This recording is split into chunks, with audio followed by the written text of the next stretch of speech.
Saan ka na naman galing? Nakipagkita ka na naman dun sa private investigator mo.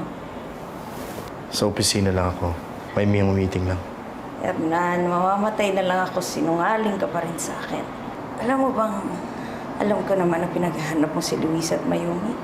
Alam ko rin na malaki ang perang tinabi mo para sa kanila. Brenda, ano ka ba naman? Nangihina ka na nga eh. Yan pang iniisip mo. Oo, dahil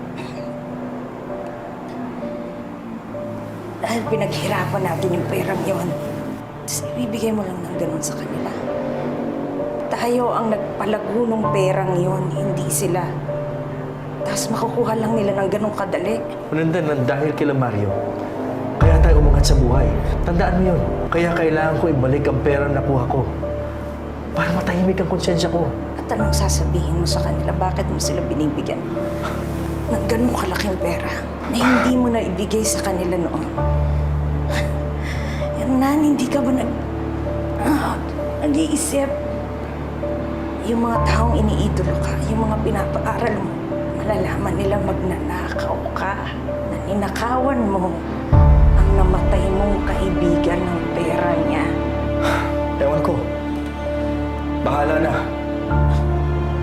Basta kailangan ko sila mabigyan. Karan, sinasabi ko sa'yo, kapag ako namatay at pumunta sa impyerno, kakausapin ko lahat ng demonyo doon.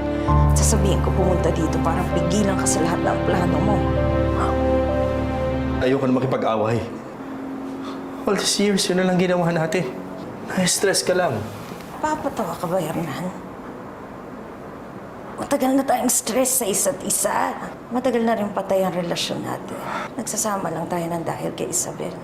Kaya alam ko namang matutuwa ka kapag nawala na ako. Ang akala ko nung nakuha natin ang lahat, magiging masaya tayo. Pero bakit ganun? Mas lalo tayo naging miserable sa isa't isa. Brenda, ayoko na makipagsisihan. Nabigo man tayo sa pagiging mag-asawa natin. Hindi naman tayo nabigo sa pagiging magulang kay Isabel. Ibinigay natin ang lahat-lahat sa kanya. Pera, atensyon, at pagmamahal. Kaya ngayon ang gusto kong ipagpatuloy mo. Hernan, yung ibigay mo sa anak natin lahat. Lahat ng atensyon, lahat ng pagmamahal. Lalong-lalo na yung pera. Ayokong may kahati ang anak ko sa pera. Brenda, ano ka ba naman? Mangako ka sa akin, Hernan. Sir, Doc wants to see you outside. Mangako ka sa akin, hindi mo ibibigay ang pera natin. Lalong-lalo na kay Luisa. Ano ba naman, Brenda? Mangako ka sa akin. Mangako ka sa akin. Hernan! Hernan, mangako ka! Ma'am, tama na po, ma'am. Hayop ka! Tawagin mo yung... Hernan! Pakibigay na lang ito sa nurse kapag napirmahan mo na. Salamat, Doc.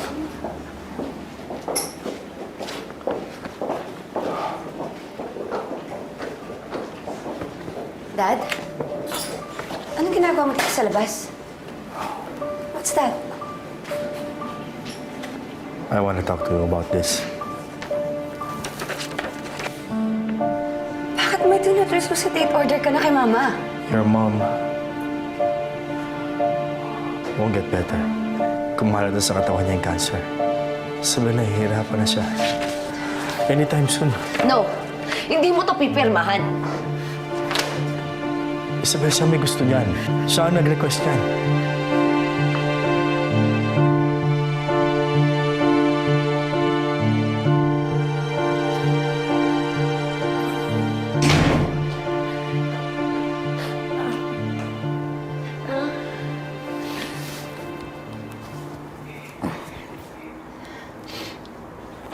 Huwag ka susuko, ha?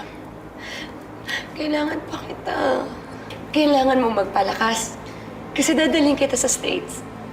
Hindi ko na kaya, Isabel. Huwag ka magsalita ng ganyan. Kayanin mo. Kayanin mo. Ang gusto ko, handa ka. Mahal na mahal kita. daddy mo. Pangako mo sa akin, papantayan mo siya. Na kayong dalawa lang ang makikinabang sa pera natin. Wala nang